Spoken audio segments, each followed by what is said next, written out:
Hi viewers, this is Dr. Rajita, dental surgeon working at Eliden Dental Hospitals located at Kukatpalli, Kondapur and Manikonda. నేను ఇవాళ మీకు చెప్పబోతున్న topic ఏంటి అంటే fillings లో మనకి వచ్చిన కొత్త టెక్నిక్ ఏంటి. మనం బేసికల్లీ చాలా ఫిల్లింగ్స్ వినే ఉంటాము, వీడియోస్ లో కానీ చూసే ఉంటారు టైప్స్ ఆఫ్ ఫిల్లింగ్స్ ఏంటి అనేసి. ఫస్ట్ మన పాత పద్ధతి సిల్వర్ అమాల్గమ్ ఫిల్లింగ్స్ అని ఉంటుంది, లైక్ సిల్వర్ కలర్ మెటల్ కలర్లో ఉంటుంది. దెన్ దాని తర్వాత కొంచెం టూత్ కలర్ ఫిల్లింగ్స్ వచ్చాయి. అవి ఏంటి అంటే జిఐసి గ్లాస్ ఐనోమర్ సిమెంట్తో పెడతారు. నెక్స్ట్ థింగ్ ఏంటంటే కాంపోజిట్తో పెడతారు.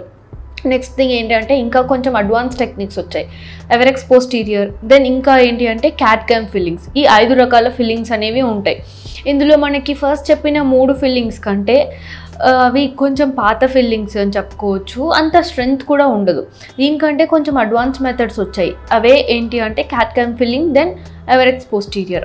ఇవి ఎలా యూస్ చేస్తారు, ఎలా పెడతారు అనేది చెప్తాను. చాలా మంది అనుకుంటూ ఉంటారు, ఎందుకు పెట్టించుకోవడము, కొంచెమే కదా క్యావిటీ ఉన్నది, కొంచెమే కదా పుచ్చిపోయింది, ఎందుకు ఇప్పుడు అవసరం లేదు అని నెగ్లెక్ట్ చేస్తూ ఉంటారు. అలా నెగ్లెక్ట్ చేయడం వల్ల ఏంటి అంటే మనకు ఇనిషియల్ స్టేజ్ లో ఉన్న క్యావిటీ కాస్త ఉండగా అది కొంచెం ఎక్కువ అయిపోయి స్ప్రెడ్ అయిపోతుంది. ఆ బ్యాక్టీరియా అనేది స్ప్రెడ్ అయిన తర్వాత క్యావిటీ అనేది పెద్దగా అవ్వడము, డీప్ గా వెళ్ళినప్పుడు ఏంటంటే మనకి పెయిన్ వస్తుంది. ఈ పెయిన్ వచ్చినప్పుడు ఏంటంటే అది కంపల్సరీ రూట్ కెనాల్ చేసి దానిపైన క్యాప్ వేయించుకోవాలి. అప్పుడు ఏంటంటే మనకి ఖర్చు కూడా చాలా ఎక్కువ అవుతుంది. కంపేర్ టు ఒక చిన్న ఫిల్లింగ్ కి పెట్టే ఖర్చు ఇలా ఎక్కువ అవుతుంది. అలా అవాయిడ్ చేయకుండా ఇనీషియల్ స్టేజ్ లోనే కొంచెం జాగ్రత్త తీసుకొని ఆ ఫిల్లింగ్ ఏదైతే ఉందో అది చేయించుకుంటే ఖర్చు తగ్గుతుంది, టీత్ అనేది స్ట్రెంగ్త్ కూడా ఉంటుంది. ఫిల్లింగ్స్ లో మనకి బేసిక్ వి కాకుండా కొంచెం అడ్వాన్స్ చేయించుకుంటే లైఫ్ టైం ఉంటుంది, ఫర్దర్ ఇష్యూస్ కూడా కాదు, స్ట్రెంగ్త్ కూడా బాగుంటుంది. అలా ఏంటి అని అంటే ఇవి 2 అని చెప్పొచ్చు. క్యాట్ క్యామ్ ఫిల్లింగ్ ఎలా చేస్తారు?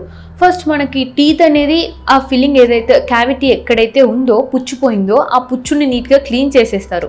క్లీన్ చేసి మనకు సిస్టంలో కంప్యూటర్తో నీట్గా స్కాన్ చేస్తారు. స్కాన్ తీసుకుని దాని ప్రకారమే మనకు కంప్లీట్గా క్యాట్ క్యామ్ సిస్టంలోనే ఆ మెటీరియల్ అనేది ఫిల్ అయిపోతుంది. దెన్ దాన్ని తీసుకొచ్చి ఆ క్యావిటీ దగ్గర ప్లేస్ చేయడం జరుగుతుంది. లేదు ఇంకొక మెథడ్ ఎవరెక్స్ పోస్టీరియర్ అని చెప్పాను. ఎవరెక్స్ పోస్టీరియర్తో ఎలా చేస్తారు ఫిల్లింగ్స్? మనకి ఇప్పుడు క్యావిటీ చేసిన తర్వాత దానికి ఒక సబ్ బేస్ అనేసి ఉంటుంది.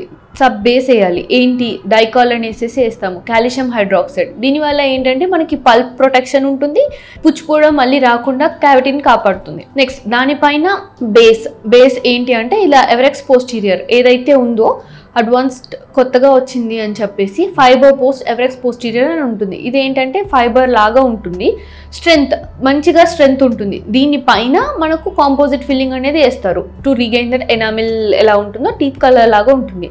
ఇంత స్ట్రాంగ్గా చేస్తాం కాబట్టి మనకి ఫిల్లింగ్ కూడా లైఫ్ టైం ఉంటుంది, స్ట్రాంగ్ కూడా ఉంటుంది. దీన్ని శాండ్విచ్ టెక్నిక్ అని కూడా అంటారు. లైక్ మనకి ప్రాపర్గా ప్రొటెక్షన్గా సబ్ బేస్ వేసి దానిపైన బేస్ లాగా ఎవరెక్స్ పోస్టీరియర్ పెట్టి దానిపైన కాంపోజిట్ ఫిల్లింగ్ పెడతాం కాబట్టి చాలా స్ట్రాంగ్ ఉంటుంది. ఇంకా ఫర్దర్ ఇష్యూస్ కూడా ఉండదు, ఆ ఫిల్లింగ్ అనేది ఊడిపోకుండా కూడా ఉంటుంది.